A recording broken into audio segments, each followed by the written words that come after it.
Благодаря ти, Рони, за емоционалното представяне.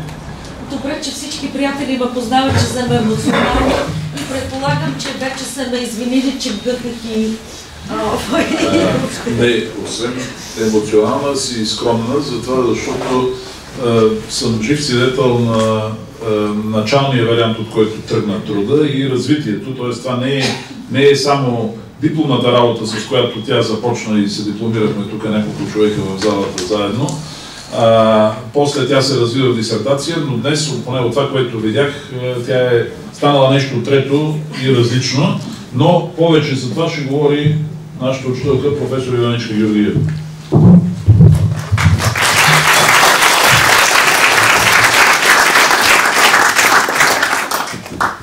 Благодаря.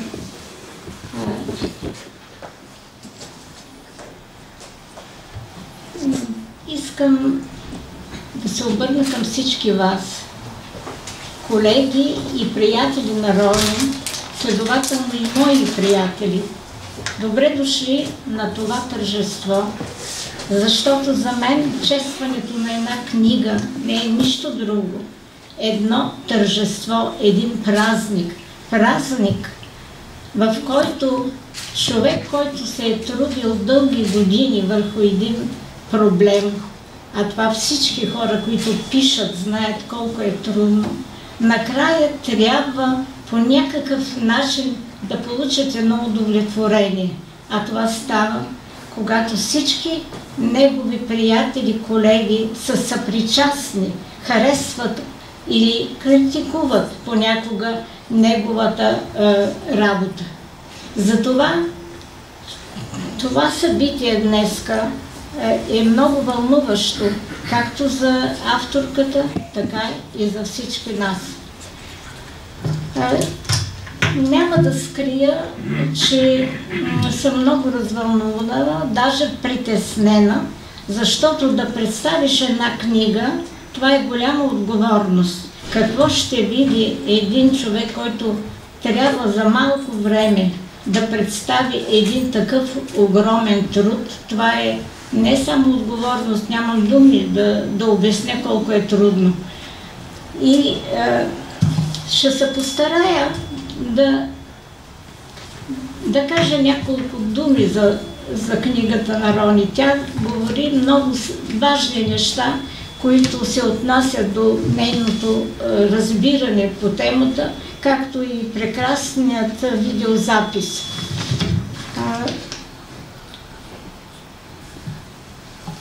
Темата е за културата на морското рибарство през края на 19 и началото на 20 век.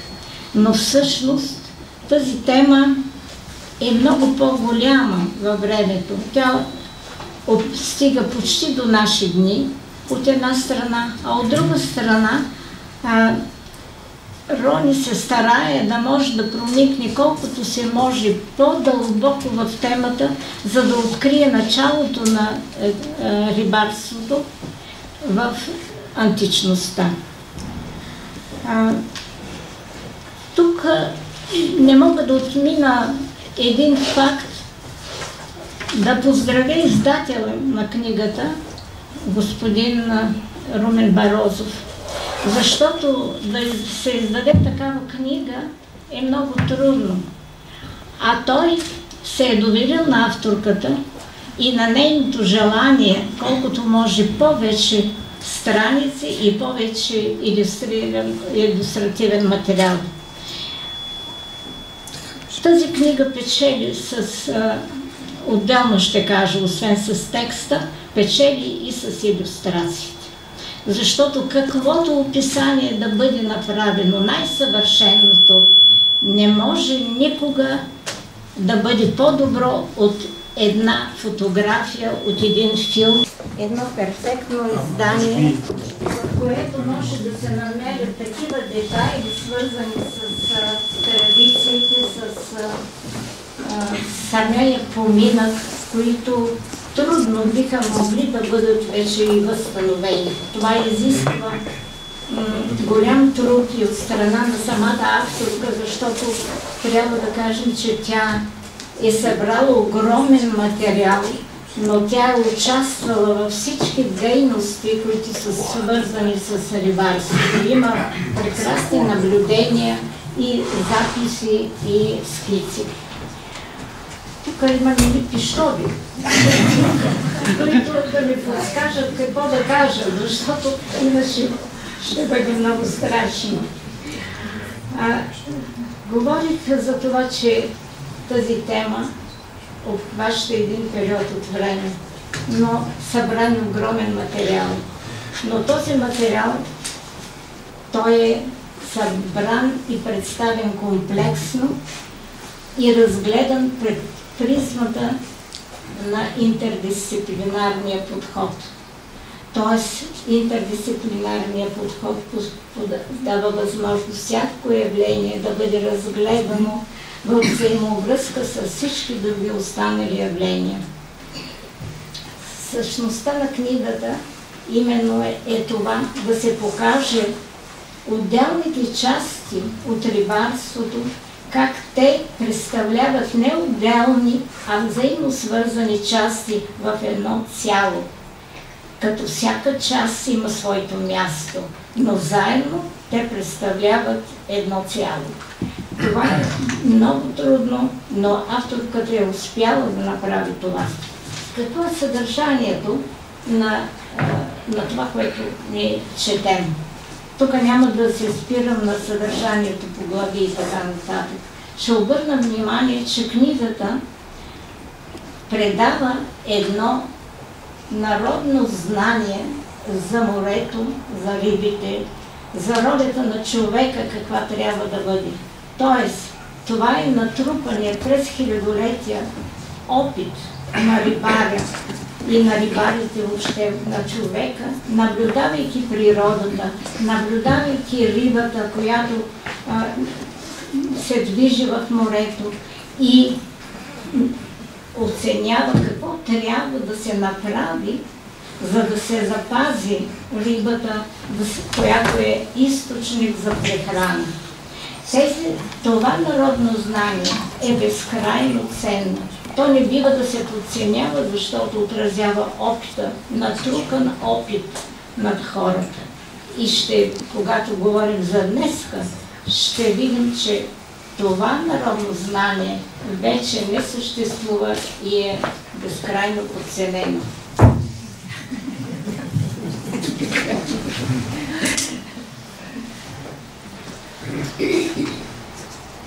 Познаването също така на географския факт.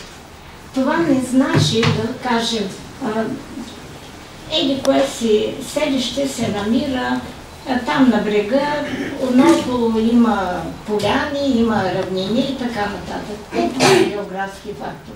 Географски фактор показва пак да избереш място най-подходящо с оглед на географските и природни условия, къде да си построиш селището, къде да си построиш къщата, как да действаш съобразно това, което ти е необходимо във връзка с риболова. Ето това, този фактор е много добре застъпен в книгата и прекрасно разгледан от авторката.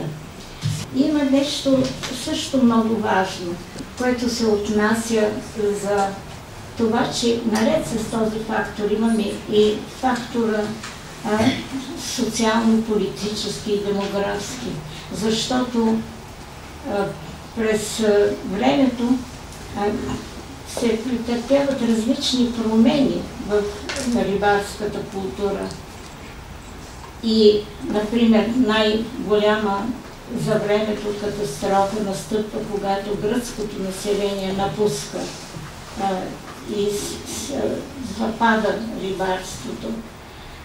Но тогава с помощта на държавата и с помощта на такива хора, като представители на Морския народен сговор, само за едно десетилетие хората успяват, останалите, пришелците, съседни, дошли от съседни села, хора успяват, опирайки се на знанията на някои от останалите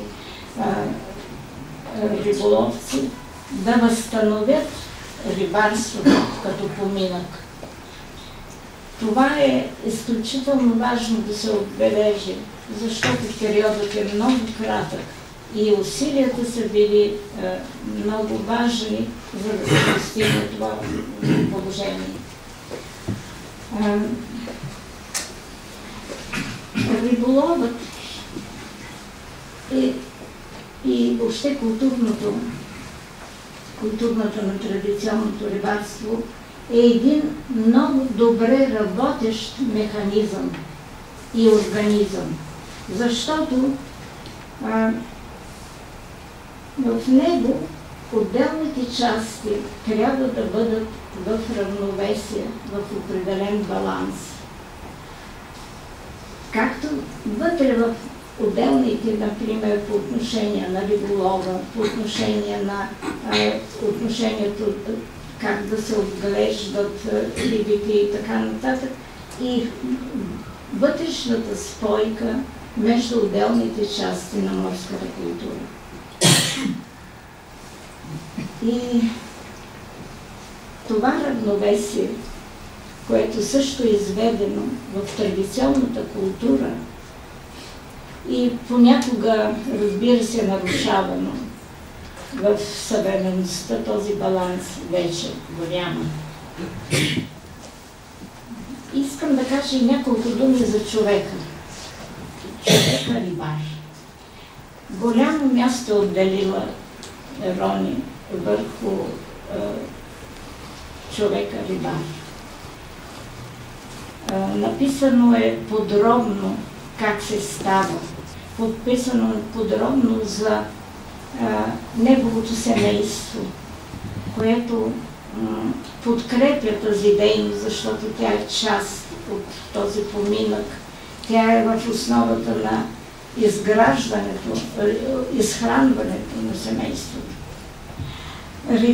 Да си рибар не е проста работа.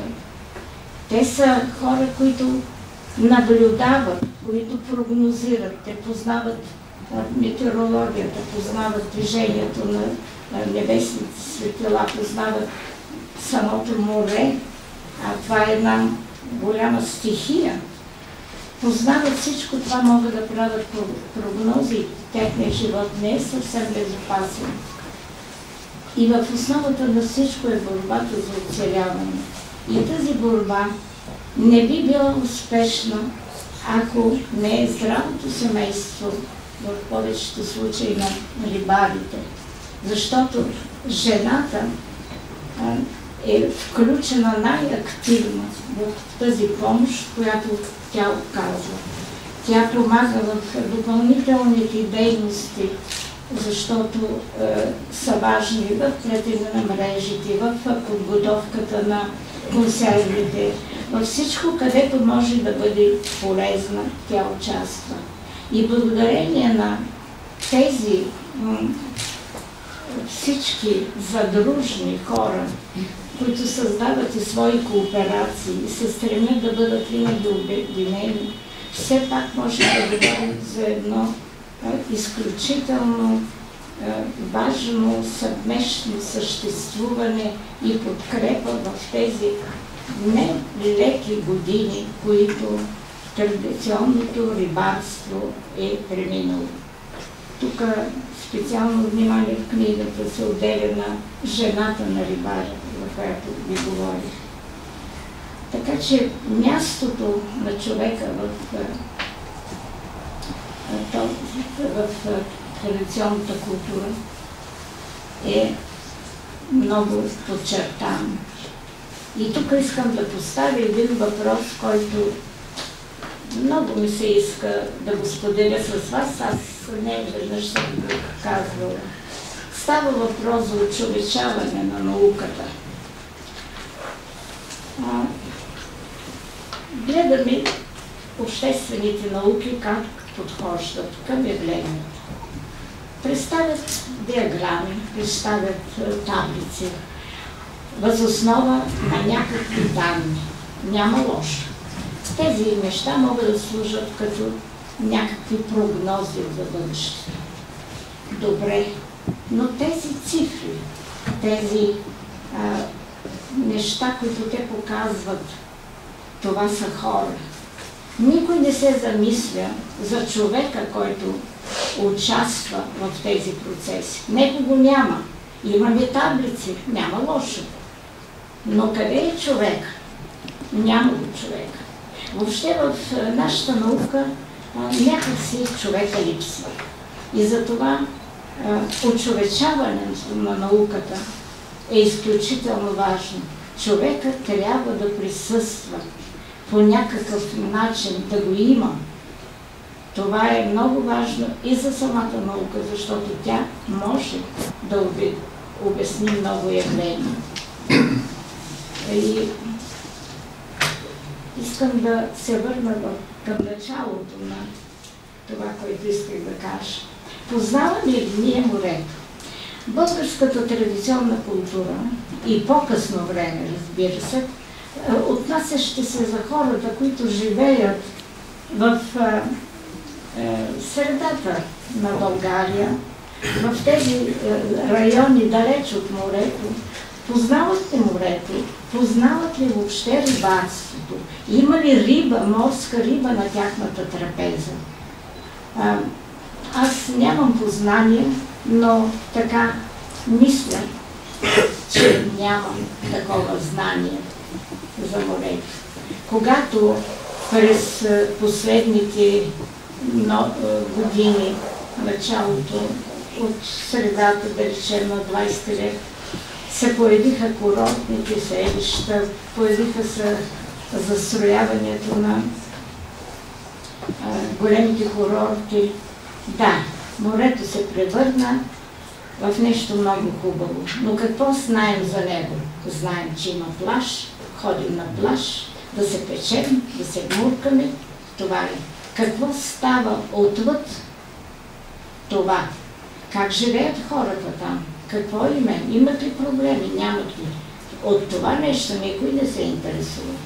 И затова значението на тази книга е изключително голямо, защото тя става достояние за една култура, изключително важна за нашето собствено ограмотяване.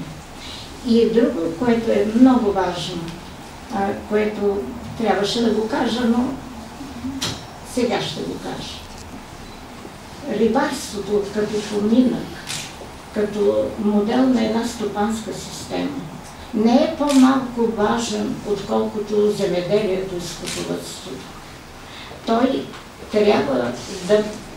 Той наистина заема своето място в икономиката, но трябва да се знае, че той е много важен отрасъл от нея. И искам пак да кажа нещо като критика към нашата наука този път. Не към обществените науки, колкото към етнографията, по-скоро към етнологията и комплексния подход. Имаме ли от такива обобщаващи трудове, да питам аз, за лозарството, например, или за овчарството, които датират от древността, от античността? Има ли сведения? Има ли такива? А за тях има повече данни, отколкото за рибарството. Защо не се заемем с тях да ги изучим, да ги покажем? А всеки работи по-отделно. Овчарството е към там Селскостопанската академия, даже има хубав музей, прекрасен. Лозарството също към друг отрасли.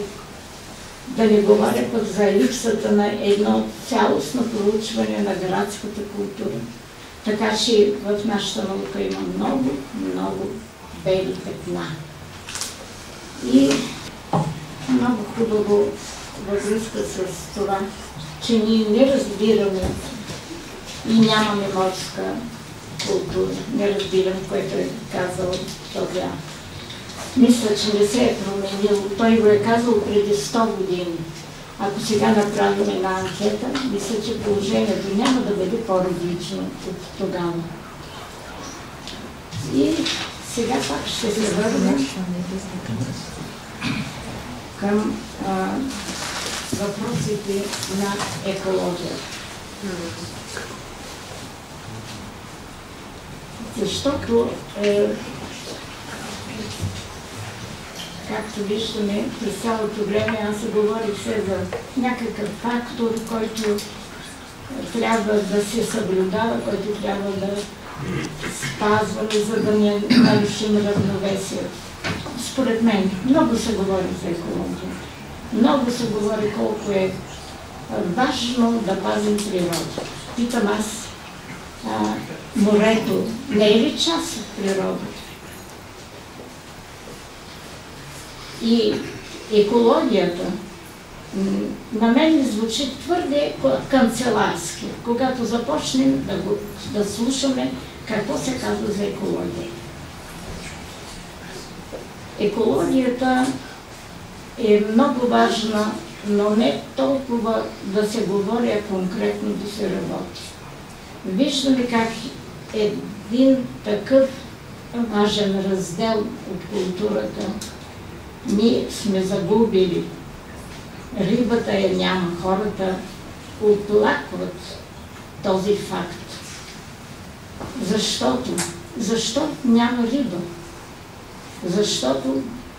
Защото цветята не се хвърлят в морето, когато то е било нещо важно, свещено, защото то е мръсно. Защо? Защото се нарушава баланса между човека и природата, в случай между човека и морето. Освен това,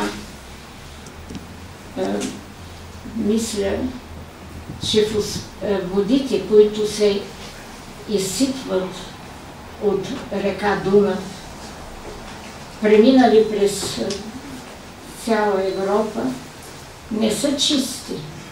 Не се винаги пречистват и водите от курортните селища.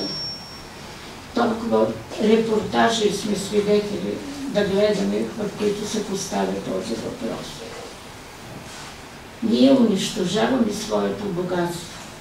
Унищожаваме го от нехайство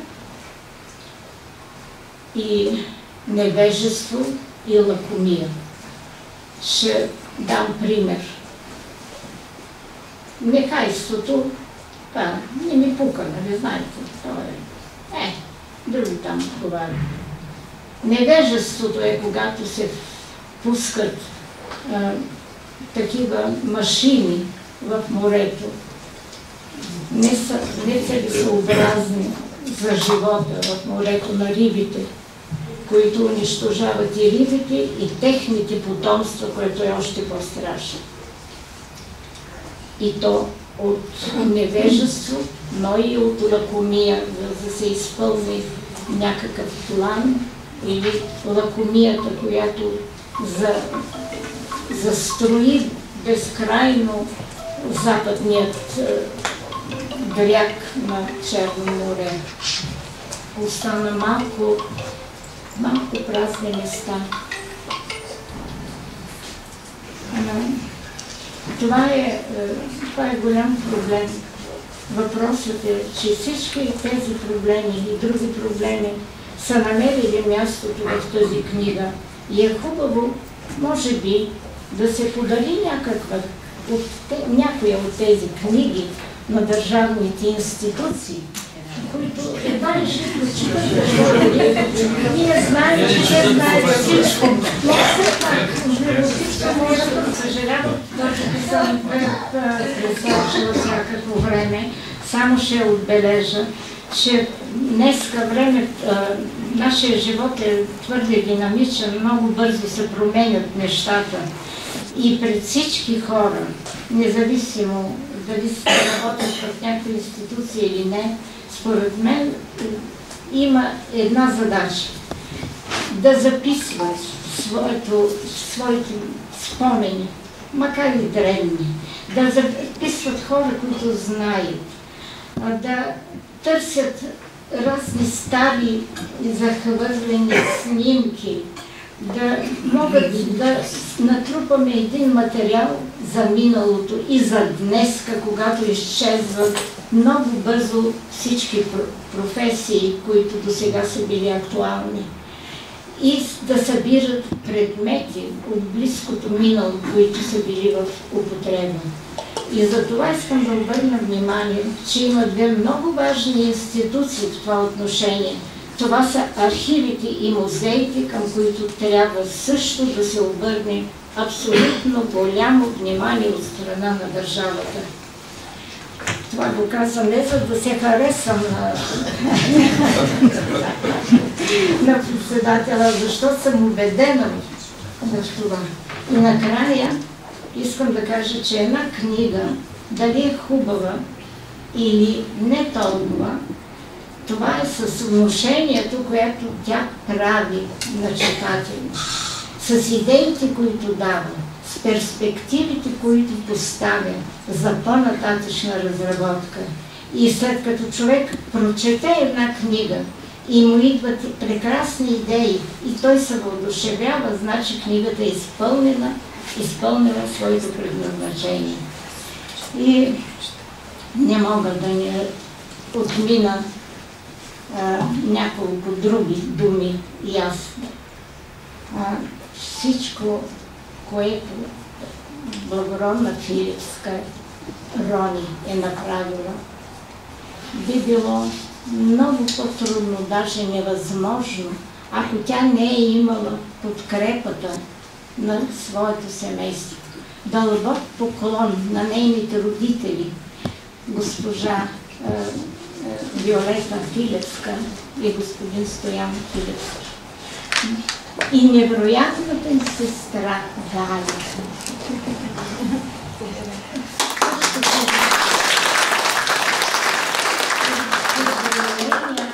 Специално към нейния съпруг.